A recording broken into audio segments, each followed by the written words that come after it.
وحي من القصص الجميل يشفى به القلب العليل. وحي سماوي هما وانساب مثل السلسبيل. وحي من القصص الجميل يشفى به القلب العليل. وحي سماوي هما وانساب مثل السلسبيل. وحي من القصص التي دلت على الله الجليل. قصص تجلت حبكة تالله ليس لها مثيل. تالله ليس لها مثيل. وحي من القصص الجميل يشفى به القلب العليل. وحي سماوي هما وانساب مثل السلسبيل. وانساب مثل السلسبيل.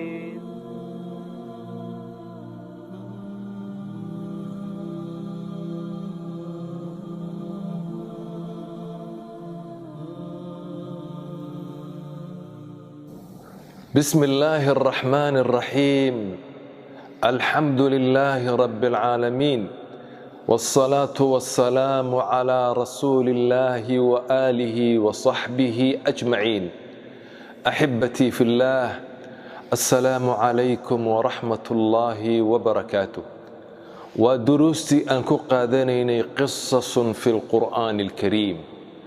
قصة مانتا أن إني لو ذاقي وقصة النملة. قصدي قرآن شذا عيان كاير قصة أيا كجرته، دروس با كجرته، حكم بدن با كجرة. نبينا صلى الله عليه وسلم وحو إنو شاقي الحكمة ضالة المؤمن أن وجدها فهو أحق بها. حكمة وباددة قفك مسلم كيه ووحا أرادين حكمة ماشو كهلبا وكقاتا وكفائديستا. حتى قرآن شذا wuxuu ka faa'iidaysanayaa xikamka iyo duruusta ku jirta qisadeeda ayuu ka faa'iidaysanayaa. walaalayaal, ilaahay subxaanahu wa tacaala wuxuu inooga warramay qisadan quraanjada. suurad idil baa loo bixiyey suuratu namla. nebi sulaymaan calayhi salaam ilaahay waxa uu siiyey boqortinimo, waxa kaloo ilaahay siiyey nebinimo. wuxuu ilaahay u sakhiray wax badan oo xayawaanka ka mida. hadalkooga wuu fahmaa, shimbiraha hadalkooga wuu fahmaa. jinku ilaahay u sakhiray, dabayshaa loo sakhiray. wax badan ayaa la siiyey oon dadka kale aan la siin. nebi sulaymaan maalin baa waxa uu iskugu yeedhay askartiisii qaar ka mid ah oo ka koobnaa jin iyo insi iyo xayawaan badan iyo shimbiro uu isku keenay. safar buu galayay. ilaahay baa inooga warramaya waxushira lisulaymaan. ilaahay waxa uu leeyahay waxushira lisulaymaan. nebi sulaymaan waxaa loo kulmiyey junuuduhu ciidankiisii min aljinni jinka waalinsi iyo insiga ah waatayr iyo shimbiro fahum yuusacuun. waa la nidaamiyey, tartiib bay u socdaan, way kala dambeeyaan, nidaam bay u socdaan. ciidankaa faraha badan ee socda ayaa siday u soo socdeen waxay ku soo dhaadhaceen meel waadiya, webiya oo quran ay degtay, oo godad badan ka qodatay, oo guryo ka samaysatay, oo quraani ay degan tahay. hal quraana kor uga baxday tolkeed, meel saray taagan tahay. waxay aragtay xabadda quraantii nebi sulaymaan oo ciidankaa soo wata faraha badan ee jinka iyo insiga iyo xayawaanka wata. waxay aragtay siigada badan ay kicinayaan, guuxa badan ay samaynayaan iyo farabadnidooda. waxay ku soo socdaan webigaas. xagga quraanjadu ay degan tahay ayay soo degayaan, way soo marayaan. quraantaasi meesha way ku dhiman, waa la dul mari, lugaha lala dhici, guryaha waa laga aasi, dhib badan baa dhici. xabadda quraantii markay aragtay ciidanka faraha badan ee ku soo socda way qayliday turkeed bay u qayliday iyadoo u digaysa iyadoo oo u cabsanaysa in meeshaasi lagu laayo inay meeshaasi ay ku dhintaan ilaahay waxa uu yidhi isagoo oo inooga warramaya quraantii turkeed u qayliyeysay u digaysay u cabsanaysay waxay tiri yaa ayuha namlu quraanay afka gacanta iska gelis quraanay qaydadhaan bay ku dhufatay udkhuluu masaakinakum guryihiina gala laa yaxtimannakum ayayna inugu tuman oo inijijabini sulaymaan iyo wajunuuduhu ciidankiisii baa soo socdee wahum laa yashcuruun inama oga inama arkayo ciidanka faraha badan inama arkayaan ayayna inugu tuman nebi sulaymaan calayhi salaam hadalkeega wuu fahmay wuuna fahmi jiray nebi sulaymaan waa kii lahaa waqaala yaa ayuha annaasu cullimnaa mantiqa atayr waxaana la baray hadalka shimbiraha wa uutiinaa min kulli shay wax walbana waana la siiyey ina haada lahuwa alfadlu almubiin waa fadli cad oo ilaahay u nagu manaystay nebi sulaymaan hadalkii xabadda quraanta iyo qayladeedii ayuu maqlay kadibna fatabassama daaxikan min qowlihaa hadalkeegii ayuu ku qoslay wuu joogsaday ciidankiisii buu joojiyey wuu leexiyey nebi sulaymaan calayhi salaam xabadda quraantii tolkeed bay badbaadisay nebi sulaymaan wuu ku farxay wuu ku qoslay nebi sulaymaan ciidankii idilaana wuu leexiyey أحبتي في الله دروس بدن أيان كفائدي سننا أحبتي في الله درسيك كوباد حبدا قرانتي تلكيد بينو ليسي ويجرسيسي ويبدبادسي وحال لغيابا فرد قد يحيي أمه قف قراتي إنو أمد النولي أيان لغيابا أمدا إذل بينو ليسي may oran maxaa iga galay lafteedii lamay baxsan waxay isku dayday inay tolkeed badbaadiso wayna badbaadisay ummad idil buu qof nooleyn karaa nabi muhammad sallallahu alayhi wa sallam keligii buu ilaahay soo diray ummadda islaamka oo dhan oo ka nooleeyay waka isku xidhay cirki iyo samadii waka ummadii islaynaysay adhijiraha ahaa geeljiraha ahaa قيمة أن لهين تاريخ أن لهين قيمة أيالة تاريخ أيالة إجرسية إلهو جبري وليقا نفتا ده يريسن وحال لغيابا إناد أمت جرسيسيد إناد أمت إدل أنفع ديد بالغيابا ابن النفيس وأنك أدونك كسودر الدورة الدموية ليقا سدو ليقو شركة أوريقو أوردن كليقي أدونك فائدة بدن أيو كاني ninkii Thomas Edison la oranay kooranka iyo tiriga la shidanayo waa ninka adduunka ku soo daray marka waliga naftaada hayiraysan inaad ummadda badbaadisaa laga yaabaa inaad wax badan aad ku soo beerisid ayaa laga yaabaa quraanta miyad ka liidataa darsiga labaad ee ka faa'iideysanayno taqdiimu almaslahati al'aama ala almaslahati ash-shakhsiyya maslahada guud ayaa ka horeysa mar walba maslaxadaada gaarka ah mar walba arinta guud ee ummadda ayaa ka horeysa maslaxadaada gaarka ah quraantaasi nafteedii khatar bay u gelisay waa lagu tuman gaaray waa lagu joogsan gaaray laakiin waxay xambaarsanayd hammigii ummadeeda ay xambaarsanayd ummadaydu ha badbaado ayay istiri wixii ay sameyn karaysay ayay samaysay marka arinta ummadda ka horeysii maslaxadaada gaarka ah waxa yareed rabtid ta ummadda ka horeysii maslaxada ummadda taasa muhiima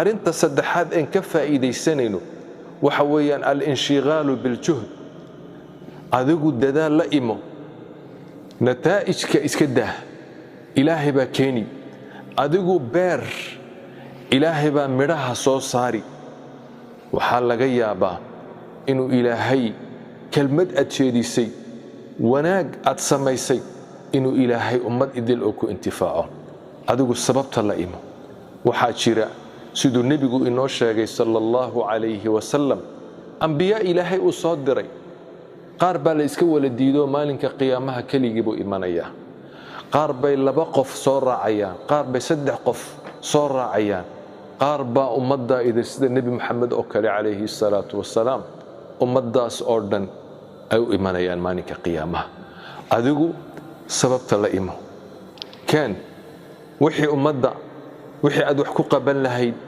sababta la imo natiijada ilaahay u daa beer midhaha tuur adigu udda inta kale ilaahay subxaanahu wa tacaala sidaasa nebigu waxa uu yidhi sallallahu alayhi wasallam midkiin geed yaroo timira hadduu hayo uu doonayo inuu beero ha beera buu yidhi hadduu karayo intuuna qiyaamuhu dhicin waxaa laga yaabaa adu sababta la imo inaad ajirkii heshid iyo xasanaad ayaa laga yaabaa arinta afaraad in ka faa'iideysanayno taqdiimu alxuluul alcamaliya xal la imo xabadda quraantii may oran alla kala yaacay alla baxsaday may oran xal bay la timid xalku muxuu ahaa udkhuluu masaakinakum guryihiina gala alla waa la jabay alla waa la baaba'ay alla war looma baahna hadal badan looma baahna waxaa loo baahan yahay xal la imo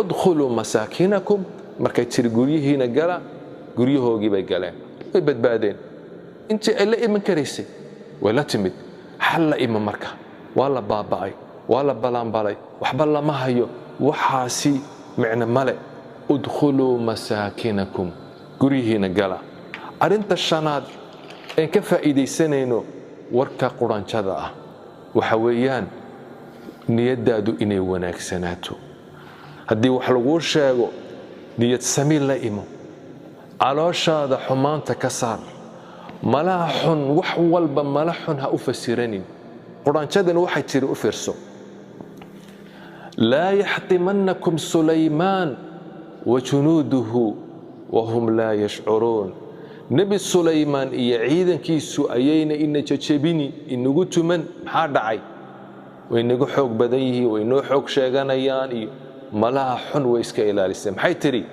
wahum laa yashcuruun inama oga war inooma hayaan hadda ina ogaan lahaayeen inagumay tunteen waan yaryarnahay ilaahay baa sidaa inoo abuuray sidaa awgeed mala fiican la kaalay warkaagu ha noqdo niyad sami niyadaadu ha fiicnaato haddii wax lagu sheego oo lagu yidhaahdo qofkaasaa sida malaha xun niyadaada ka saaro nebigu waxa uu iyaakum waddan malaha xun baan iniga digayaa fa ina danna akdabu alxadiid malaha xuni waa wax lagu sheekaysto waxa ugu xun buu yidhi nebigu calayhi salaatu wasalaam cumar ibnu khataab waxa uu yidhi walaalka haddii kelmad lagaaga sheego oo lagu yidhaahdo sidaasuu ku lahaa walaalka khayr ugu fasir kelmaddaas waxaa laga yaabaa inuu khayr u jeeday inuu wanaag u jeeday niyadaadu ha samaato ha fiicnaato niyad xumida iska ilaali